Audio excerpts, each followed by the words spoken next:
Olá, pessoal! Vamos mergulhar num tema que é pura estratégia processual e que, olha, despenca em provas do Ministério Público, o famoso Fórum Shopping. A gente vai entender o que é essa prática e como ela se conecta com o princípio cada vez mais importante, o do juiz adequado. Preparados? Para começar a nossa conversa, essa citação do Lord Simon de Glasdale é perfeita. Ela já joga na nossa cara a ideia de que o Fórum Shopping talvez não seja esse vilão todo. Pelo contrário, pode ser visto como uma consequência natural, uma escolha estratégica que surge da própria forma como a lei é desenhada. Então, qual vai ser o nosso caminho aqui? Primeiro a gente define o conceito de Fórum Shopping. Depois, a gente vê como ele se aplica especificamente no Brasil, nas ações coletivas. Em seguida, vamos entender qual é o mecanismo de controle para isso, a teoria que justifica esse controle e, por fim, como tudo isso funciona na prática. Vamos lá! Ok, primeira parte. Vamos direto ao ponto. O que é, afinal, o tal do Fórum Shopping e por que ele gera tanta discussão? Bom, a definição é bem direta, né? Pensa assim, a lei às vezes te dá mais de uma opção de lugar para entrar com uma ação. Todas essas opções são legalmente corretas. O Fórum Shopping acontece quando o autor, de forma estratégica, escolhe dentre essas opções aquela que ele acha que vai ser a melhor para o seu caso. É quase como escolher o campo para jogar a partida. E aqui, pessoal, está o pulo do gato. Existem duas maneiras de enxergar isso.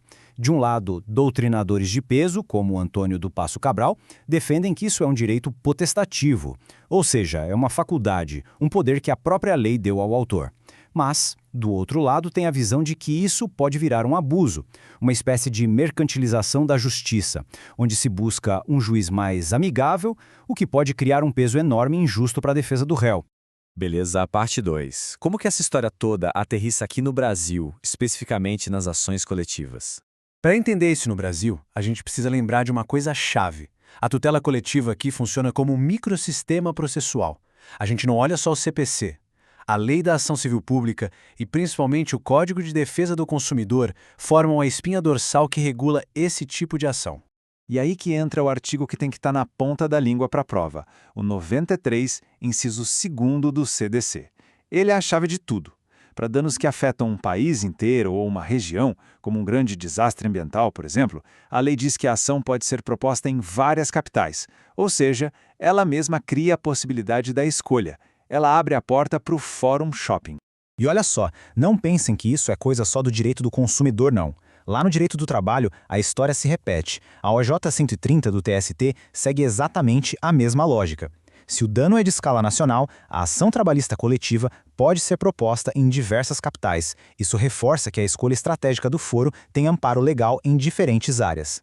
Ok, seção 3. Se a própria lei permite a escolha, como o sistema judiciário pode controlar os possíveis abusos? A resposta, curiosamente, a gente importa. Ela vem lá do Common Law. O nome é Fórum Não Convenience, que significa, basicamente, Fórum Não Conveniente. É a ferramenta que dá ao juiz o poder de dizer, olha, legalmente eu até tenho competência para julgar isso aqui, mas sinceramente eu não sou o juiz mais adequado.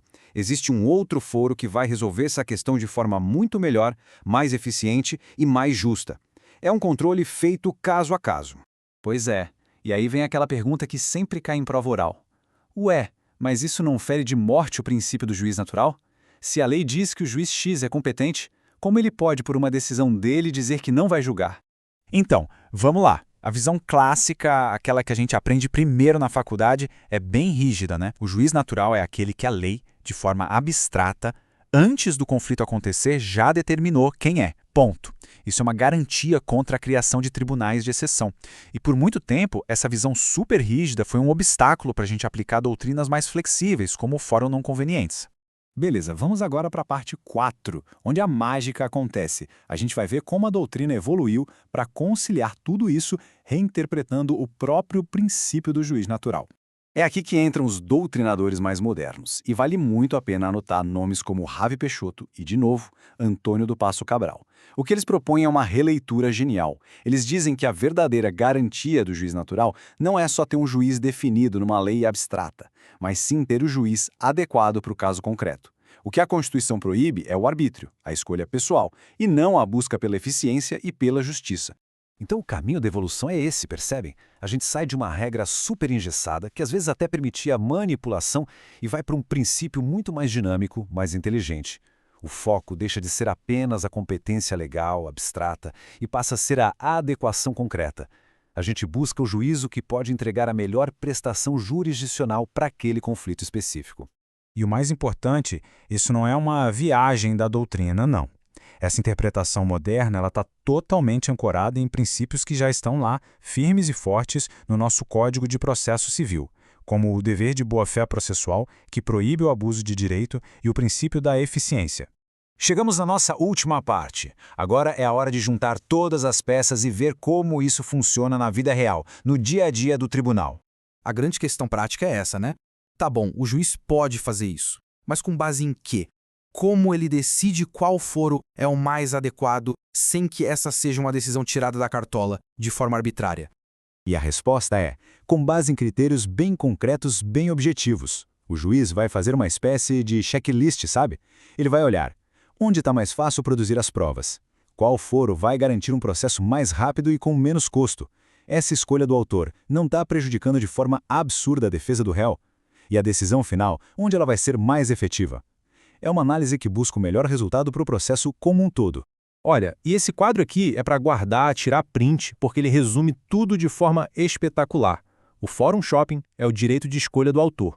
O Fórum Não Convenientes é o freio, a ferramenta de controle na mão do juiz.